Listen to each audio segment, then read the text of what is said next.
literally, we proved and published in Nature Scientific Reports, which is a Yeah. 180 plus year old scientific journal, that the honeybee extract that we were working on with a form of reishi called red reishi was able to knock back the viral load in the honeybees by I can't even quote the number because it sounds so astronomical. People will think, oh, you're just making that up. One of the biggest things that mushrooms do, literally, Dr. Dion, is they are stimulating and feeding our microbiome. So they're literally supporting a very healthy, very balanced microbiome.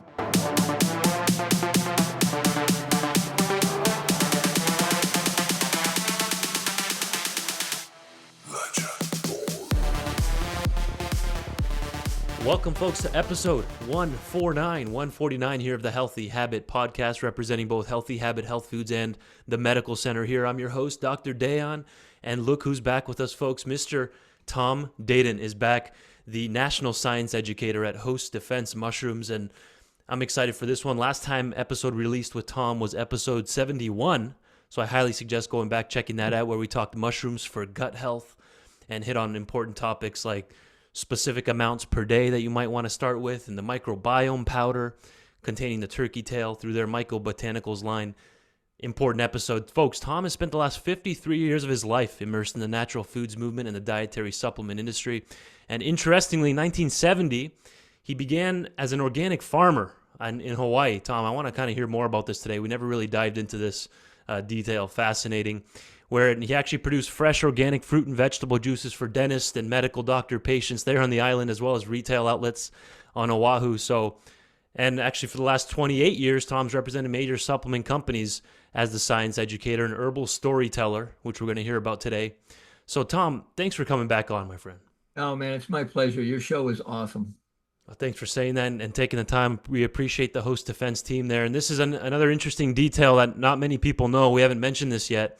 That Tom's a fifth-generation descendant of Charles Dadant, who was instrumental in developing the modern-day beehive box and who started the beekeeping supply business, now known as Dadant & Sons, in 1863. Tom's the grandson of M.G. Dadant. His cousins, nephews continue to run the business in Hamilton, Illinois. And so it's interesting because Host Defense has the Save the Bees initiative. Let's start with that a little bit. This is a unique separator for Host Defense mushrooms. It's not really shared by other supplement companies. So tell us about this and that family background and how all that connects. Well, I'll tell you what, when I first met Paul Stamets, it was probably, maybe 14 years ago now, maybe 15. It was at a American Herbalist Guild conference in St. Petersburg, Florida. And he was the keynote speaker. Host Defense mushrooms had just started.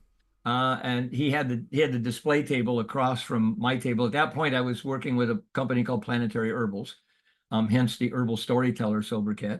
And basically, when I watched him setting up, he brought out these two big bags of little 2-tab samples, rolled down the edges a little bit, set them on the table, and went off. And I thought, oh, this guy, I want to get to know this guy. I think he needs some help. So he was the keynote speaker. I volunteered to help him do, whatever he needed to help him with his keynote speech. And we got to talking and found out that, wow, he saw my last name and he went, oh my God, are you? And I said, yeah, that's the family. And he said, well, I'm a beekeeper and I use a lot of your equipment and we should talk. So we got to know each other. And this was before the bee initiative. Now, as the company started growing and getting more and more successful, and, understandably so because of what they do. Right. He got the idea that I wonder if there's some kind of mushroom extract that might be beneficial for honeybees, because he was noticing just through his own beekeeping, but all the other beekeepers he knew, that honeybee losses were increasing every year. So the more and more hives keep getting lost every year. And he wanted to develop something that, his whole idea is mushroom mycelium can save the world. That's what he did a TED Talk on. So he reached out to me about 8 years ago and said, Tom, we're in the middle of our largest field trial ever on anything, on honeybees, and we would love to have you come and be our representative. And it was just, the timing was perfect. They said, Paul, I would love to. So I spent the first 2 years with the company doing beekeeping conferences where people would be like, are you? And I'm like, yeah, I am. That's incredible, the last name is with beekeepers. It's synonymous with. Wow. But so when I went to join the company, it's a great story. Yeah. It's just how the universe works, really. I flew in, I was talking to Paul at an Expo West, which is the largest nutritional, trade show in the industry. Right.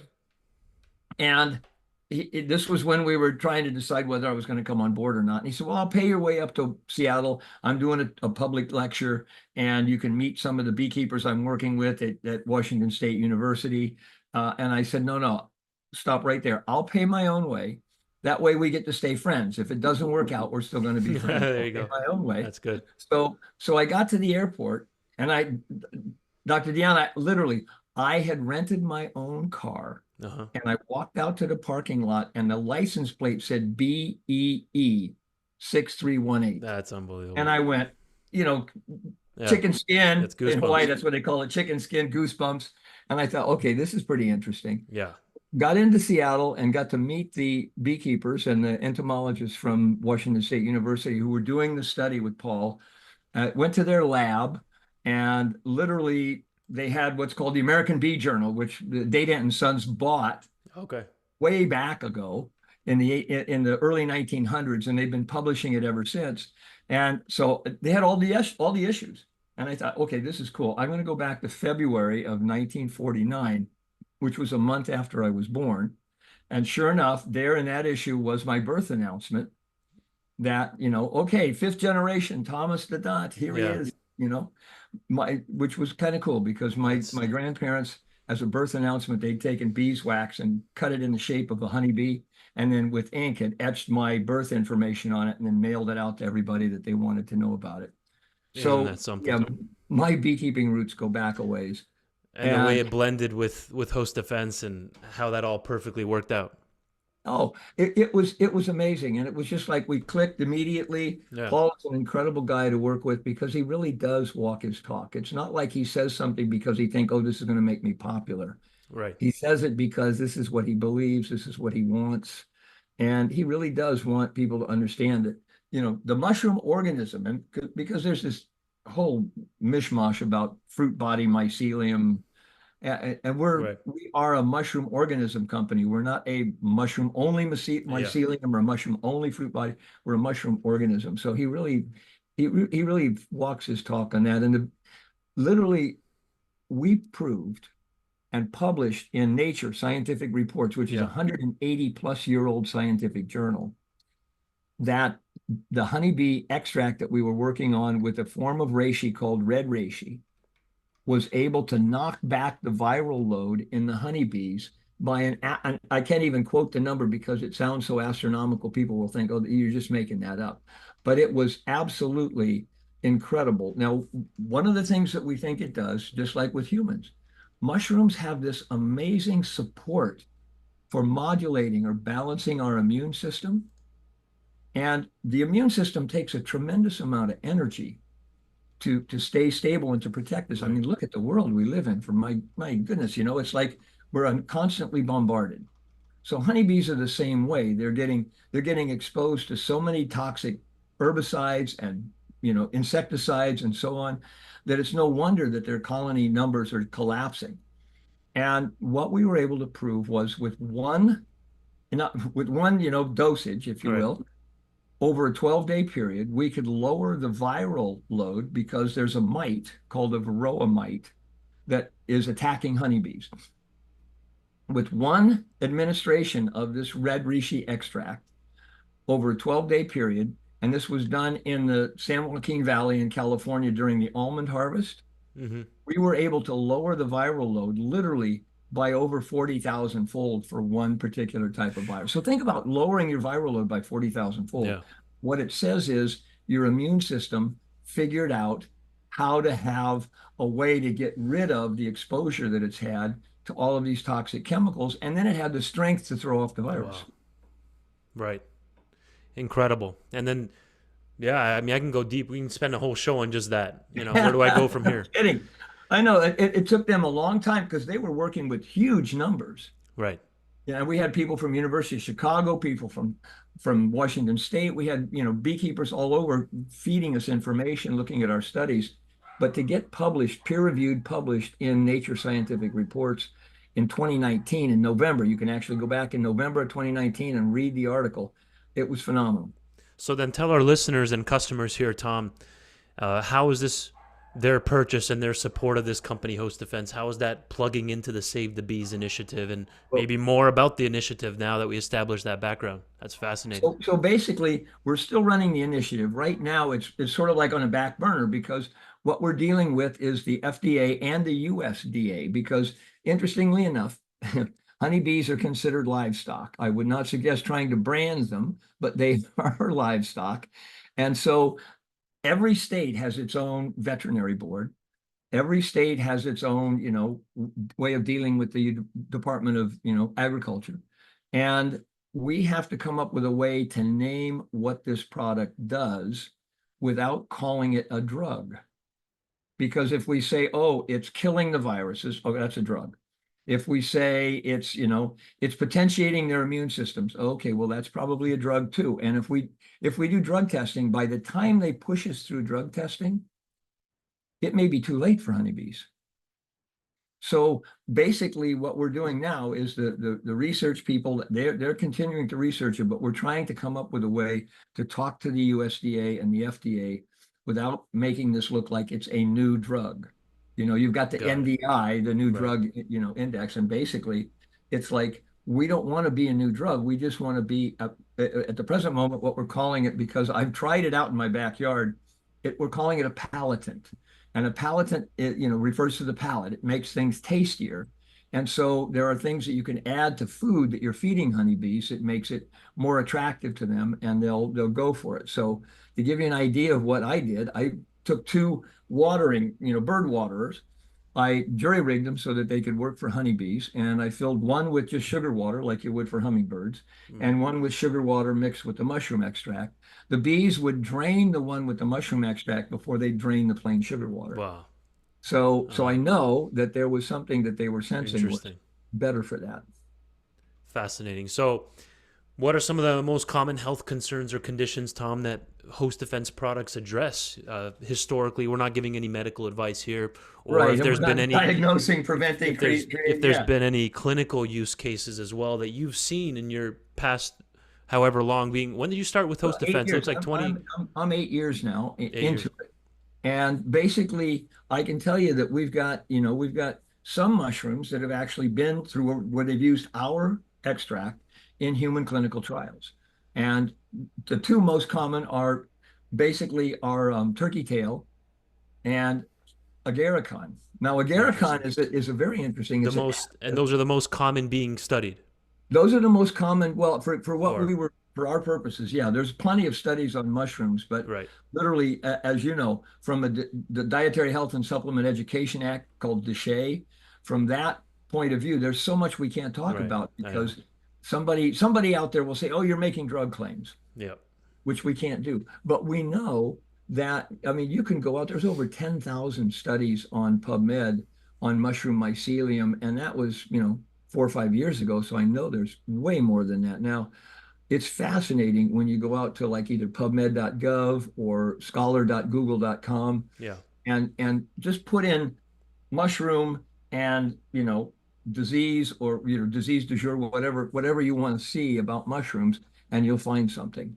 So we know that we've used agarikon and we've used turkey tail in two independent published peer-reviewed clinical trials, and they work incredibly well, to the point where the researchers who requested the samples, or the ingredients that they were using in their studies Right. were blown away. Yeah. So then what would be, tell us then more about those turkey tail and agarikon. I know we have those as standalone Host Defense products, both in tincture and capsule form. Correct me if I'm wrong, Tom, but Yep, do you have them absolutely. do you have them Oh, also and, in and powder form too, in is a matter powder of fact. form? And Yeah, then do you have them also combined in a formula as well? oh, absolutely. They're combined in several formulas. Yeah. One of the newest formulas is our immune support formula called That's right. MycoBotanicals Immune. Yeah. And that has turkey tail, and it has agarikon, it has reishi. I mean, there's 5 mushrooms in that formula, and it's a very, very effective formula. It takes a little bit of getting used to because it has a little sort of a sour bitter taste to it Sure. because of the herbs that are the adjuncts to the mushrooms. But once you get used to it, I mean, these mushrooms have been proven. That's the whole thing about host defense. We're not like somebody who's just oh, I'm tripping through the forest and oh, look, there's a mushroom on a tree. I'm going to pull it off, make an extract out of it. No, we've been doing this. Paul's been, certifiably growing mushrooms like this for over 42 years. And basically, we are certified organic, non-GMO, gluten-free, vegan, the whole 9 yards, and supported by research. So we know we're walking our talk. We know what we're doing. The products that you have a great mix of products. I've looked at your mix. And again, like rightfully so, one of your best sellers is turkey tail. Mm-hmm. Another bestseller is My Community, which has all 17 of the mushrooms that we culture.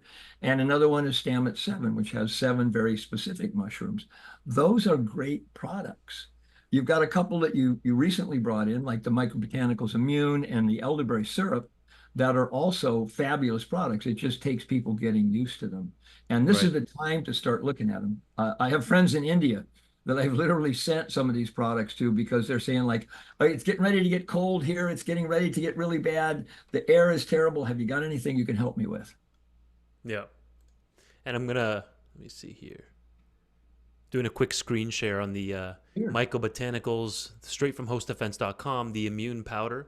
It's a Yeah, good time right now. By the time this airs, we'll be well into September, pretty much towards the end of September. But at the time of this recording, folks, it's August 22nd, where we're back to school now. About 4 weeks back to school. Is this safe for kids to take? Have you seen parents that use it for their kids to oh, build up their immune system and things of that nature? absolutely.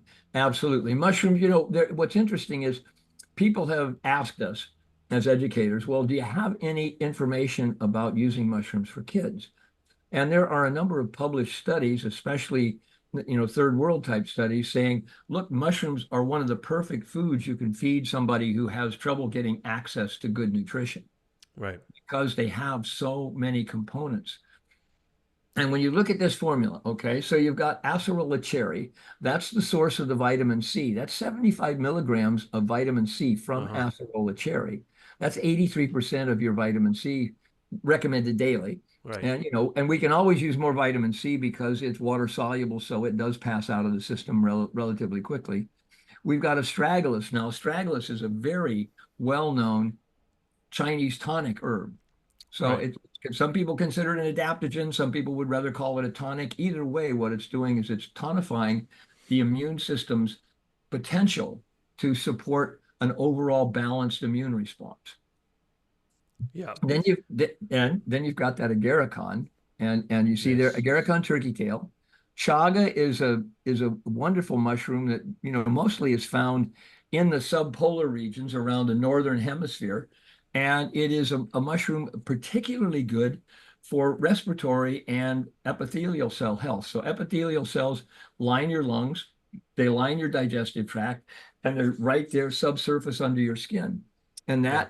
those are barrier tissues. Those are tissues that keep us protected from what's outside. Yes. And Chaga's got wonderful studies on it. Then you see the turkey tail. So turkey tail and agarikon, you've got reishi, and reishi is the #1 selling mushroom worldwide. Uh-huh. If you look up reishi, you go to China, almost every other store, you've got reishi being sold in the window. Really? Yeah, it's amazing. It is such a popular mushroom. It's called the mushroom of immortality. It's called the imperial mushroom. If you go to the Forbidden City in Beijing Yeah. and you're walking around, the motif on some of the palace walls and the stamp the well, I've forgotten what they're called, the door surrounds. You see all these reishi mushrooms because they were so revered as being health productive. In fact, literally, I tell some of the stores when I do trainings, they say, well, we get people coming in and they say, I'm so interested in mushrooms, but I'm so confused. I don't know what mushroom to start with. Right. What should I start with? The easy answer is always reishi, Mm-hmm. always. It's like go to reishi. It's the most broad spectrum. It's a beautiful cardiovascular mushroom. So it's in this formula. And it's along with the turkey tail and the agarikon, reishi, chaga. I Right. mean, literally, it's a wonderful formula. But here's the thing about it that's interesting. MycoBotanicals is exactly that. It means that we have mushroom, mycelium, and the growth substrate that we grow it in, because that's a biologically active component of the whole process. And then we blend those mushrooms with herbs that we know are complementary to what we're trying to accomplish. So in this case, we're trying to build super immunity, if you will. So we put in acerola cherry, that's vitamin C. It's almost a no-brainer. Yeah. We put in goji berries, which have tremendous fame in China as being tonic herbs, tonic fruits that support overall immune function. Schizandra is the same thing, but Schizandra, the name for Schizandra in Chinese is Wu Weizi, and Wu Weizi means 5-flavor fruit. So the Chinese say that if you get all 5 flavors, it helps to keep your whole body and your whole immune system in balance. Interesting. Well, those 5 flavors are sweet, sour, bitter, spicy, and salty. The 2 predominant flavors in that Schizandra are bitter and sour. So if you mix it with the wrong juice, it kind of, you get this, you try and mix it with apple juice and you're kind of going, okay, I don't know what it did, but it's not really popular. You mix it with orange juice, oh, that's great. You're getting more vitamin C and you're already expecting that sour sort of bitter taste. It's perfect. So when we demoed it this past year at Expo West, and it was phenomenally successful, we were just blending it with blood orange juice. And people were already, oh, it's blood orange juice. Okay, I'm expecting it to be orange juice. And then they went, wow, this is really great. And they kept coming back and coming back. That immune powder that we just had up. Yeah, yeah. That's only available as a powder, correct? That's correct. Yeah, and that's through the MycoBotanicals line. Again, we have this right here at Healthy Habit Health Foods, folks, 6029 North 7th Street. And if you're a customer right now listening to us shopping in the store, again, it's the MycoBotanicals Immune Powder, which has the 5 mushrooms in there, the functional mushrooms from the Agarikon, chaga, turkey tail, reishi, and maitake, and then the 4-herb blend. You mentioned that mushrooms, Tom, have their own nutritional benefits. And tell us more about that. It's not just improving the immune system, but there's actual like polysaccharides in there, correct? Like tell us more about the nutritional aspect. Polysaccharides, phenols. You have so many different things. And one of the biggest things that mushrooms do, literally, Dr. Dion, is they are stimulating and feeding our microbiome. So they're literally supporting a very healthy, very balanced microbiome. It's nice. You take a probiotic and it's wonderful because you're giving yourself all these wonderful bacteria that are supporting your immunity. But they're living entities, so they need to be fed. And if you can, and what they do is they feed on, most of the time, on polysaccharides, multi-sugars that we can't digest. So they're starches, they're long chain starches that we don't digest, but they, in our intestinal tract, they digest them. They love them. So if you, and mushrooms have long chain polysaccharides within both the mycelium and the fruit body that allows these probiotics to feed and really get healthy. Now, there are studies on turkey tails, probably one of the reasons if people are experiencing turkey tail the way they should be, it's one of the reasons it's so popular. It's because it is one of the best prebiotic as far as a mushroom is concerned that we've ever seen. And we know that Agarikon supports different phases of immunity in such a way that it is really giving your immune system a boost up because I don't want to get too technical. Yeah. The immune system has 4 phases, right? It's got engagement. That's when we sense that the immune system senses something's going on, we need to get on it. Then it immediately switches to recruitment. It's recruiting the immune cells through chemical messengers called cytokines. And you can look that up, a cytokine. It's a fascinating study. But it's recruiting cytokines that know exactly what to do with that particular type of invader in the body. Most of them are literally inflammatory. So it has to be balanced. Otherwise, inflammation goes off the chart. And that's where the mushrooms are so amazing. They're so good at what we use the word modulating, balancing. Right. They modulate the immune response. And part of it is the way they interact with the immune system in our gut, which is our microbiome. Yeah, that's incredible. I bet most people don't know that mushrooms can actually help support probiotic health, prebiotic, and the whole microbiome system in the gut. So Fascinating. We try to jam pack as much information as we can here, folks, in 25, 26 minutes. And we did just that today. Thank you, Tom. Big shout out to Tom and Host Defense. Let's do a little fun game here, Tom. I'm going to list 3 mushrooms, and you just can say one word to describe that mushroom. That comes to your mind. You put me on the spot. Here we go. You get one word per mushroom that's shouted out here. It's a little intro to kind of warm people up, help them learn the mushroom world even better, and then we'll do some closing thoughts. So let's go cordyceps mushroom. Energy. And then we can do turkey tail. Let's go turkey tail mushroom. Has prebiotics. Interesting. See, I bet most people, that's deep research right there. And then we'll go agarikon mushroom. Agarikon is, boy, that's a toughie because there's not a lot of research on it. But if I were to one use word, I would say defense. Okay. And then we'll finish off with, let's see here. I want to go, you mentioned, I want to hit on goji berries. Let's even just do goji berries. Yeah. So goji berry, tonify. There we go. And we'll close on that note. Tell us a bit more in a sentence, well, at least to introduce, because you're the first person that mentioned fruits can be tonifying today. You called it a tonic fruit or a tonifying fruit, goji berries. What do you mean exactly by that? And then we'll wrap up. Well, the idea of a tonic, in Ayurvedic medicine, they call a tonic a rasayana. A rasayana means, rasa means a relationship or a taste, right? And rasayana is a return to that taste. So rasayana returns you to a normal, balanced state. In Chinese medicine, a tonic herb returns you to a normal state. So the idea that we're looking for in Western medicine, literally, they're going to call it an adaptogen. No difference. It's returning your immune system and your overall health to where it should be, to that normal state. Tom, I want to thank you for your time as always. You've never skipped a beat. Appreciate you coming on. Again, the last episode that was released, folks, with Tom, up until this point, episode 71 of the podcast. Go check that out as well, where he goes even deeper into the microbiome. Tom, thank you for your time. My pleasure, Dan. Thank you so much.